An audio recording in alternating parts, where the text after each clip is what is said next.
If you're thinking about visiting Boston in the fall, or if you prefer autumn, this video is for you. Boston and all of New England is absolutely gorgeous in the fall. If you've seen pictures of the area during this time of year, they really don't even do it justice. The fall is a great time to visit Boston because temperatures are cooler than summer and warmer than winter.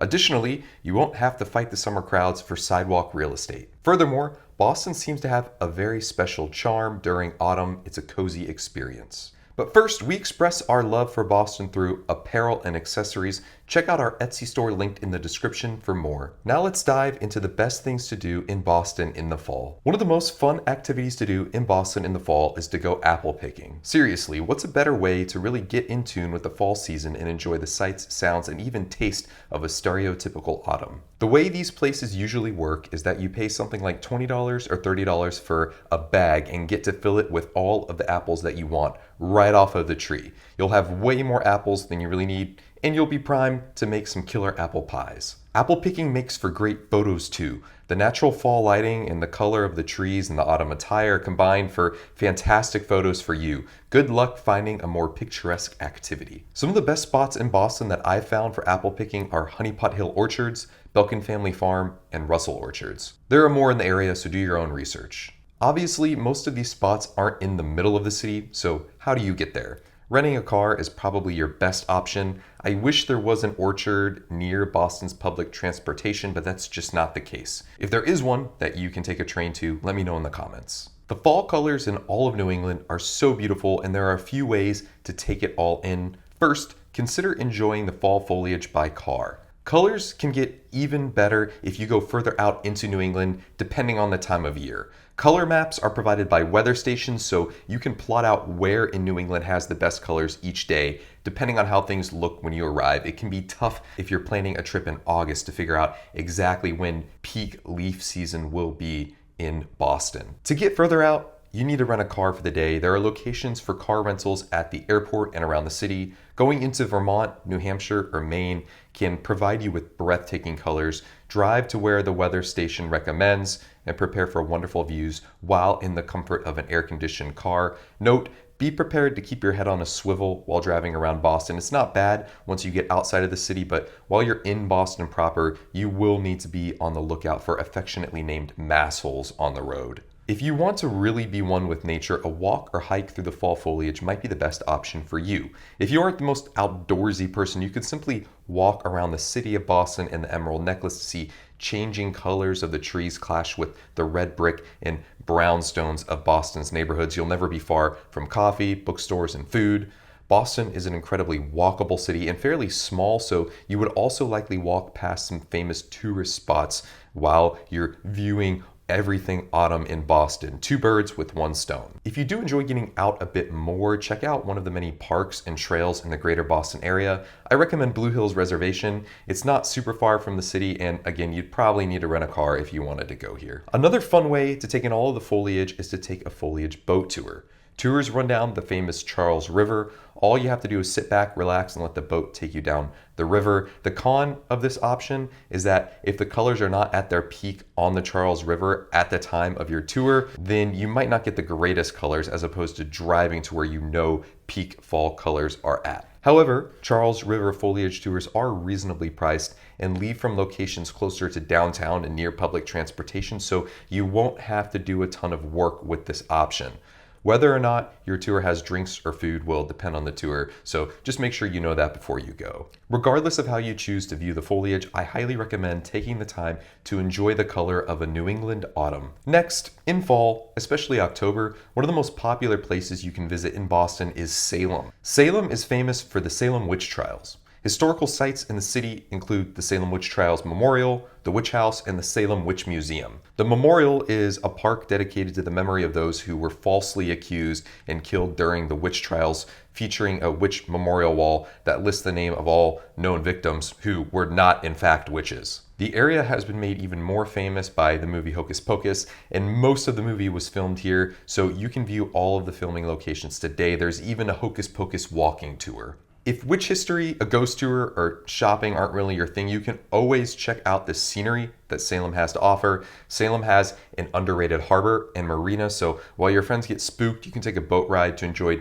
views of the city and the surrounding coastline, and I personally love the House of the Seven Gables. Here's the thing with Salem. Personally, I would not recommend going in October. If you really want to go in October, know that you're going to have to fight crowds. Late September, while still crowded, and November will result in less crowds. Locals to Salem will tell you it's a perfect city to live in 11 months out of the year. That's how crazy it gets in October. If you do go in October, just know before you go, there will be lines everywhere. You need to book your tours in advance, and you need to make reservations for restaurants in advance or bring snacks or something. It gets crowded in October. If you're staying near public transportation, I recommend taking the commuter rail to Salem, especially in October. It's exactly a 30-minute ride from Boston's North Station, and trains leave approximately every 30 minutes. The commuter rail will drop you off right in the middle of Salem and put you within walking distance of everything you're going to want to see while you're there. While Salem does have parking can be a nightmare and expensive if you're arriving by car. Save yourself the stress and take a train. For our next fall activity in Boston, look, fall is football season in America. Something about the smell of autumn combined with football just makes me happy. It's the natural order of the world as far as I'm concerned. If you time it right, you can check out a football game in the Boston area. Boston has a professional sports team, the New England Patriots. Gillette Stadium is a bit of a hike from Boston proper, although a train can get you to Foxborough in 40 minutes or so. The Patriots have had a string of historic success, although the past couple of seasons have been rough, so you might be able to score some cheap tickets.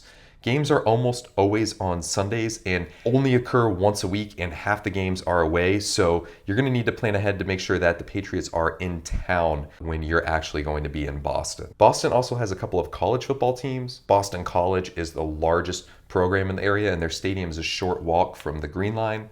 There's also Harvard, whose stadium is actually a National Historic Landmark. It's a great place to take in a game. Even if you aren't a sports fan, I hope you can at least appreciate and enjoy this activity for the exciting experience in fall that it is. If you're looking for a spooky tour out of downtown Boston, check out the Ghost and Gravestones tour. Straight from the official Ghost and Gravestones tour page, in a city nearly 400 years old, troubled with war, murderers, strife, and the occasional bout of stray molasses, it is hardly any wonder that Boston remains one of the most haunted cities in America, and stories of the glory days of colonial Boston only scratch the surface of Boston's darker side. On a Ghost and Gravestones tour, you get to learn about the historic and haunted hotel, the Omni Parker House.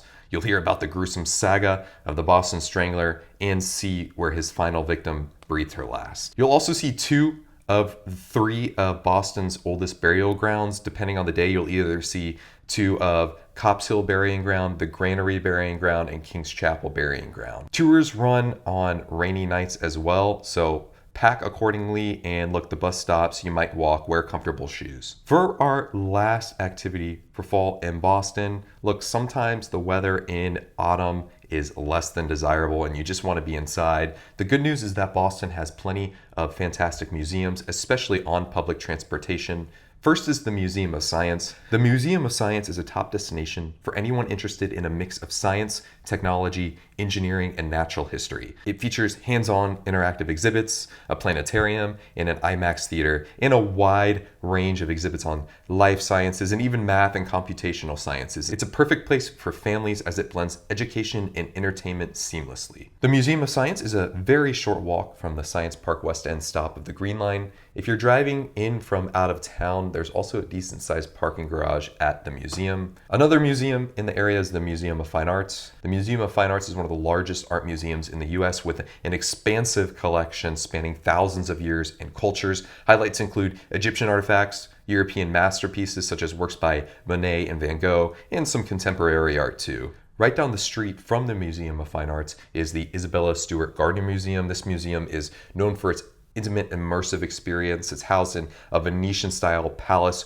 with a personal collection of art, furniture, and textiles from all over the world, curated by Isabella Stewart Gardner herself. I recommend checking out the courtyard as well. It's a lush oasis in the center of the building, and there are also some works here by folks like Rembrandt. Both of these museums are right off the Museum of Fine Arts stop of the Green Line, specifically the E branch. Other museums you could check out in Boston are the Institute of Contemporary Art in the Seaport and the JFK Presidential Library on UMass Boston's campus. There's also the Boston Tea Party Ships and Museum, and lastly, although it's technically not a museum, it is indoors, the Boston Aquarium. As you could tell, you could really have a museum day while in Boston, and this is a great option when the weather is not agreeable. So this concludes my overview on the best fall activities in Boston. Please let me know in the comments if I missed any other great autumnal activities. Please like the video if you enjoyed and subscribe to see similar videos.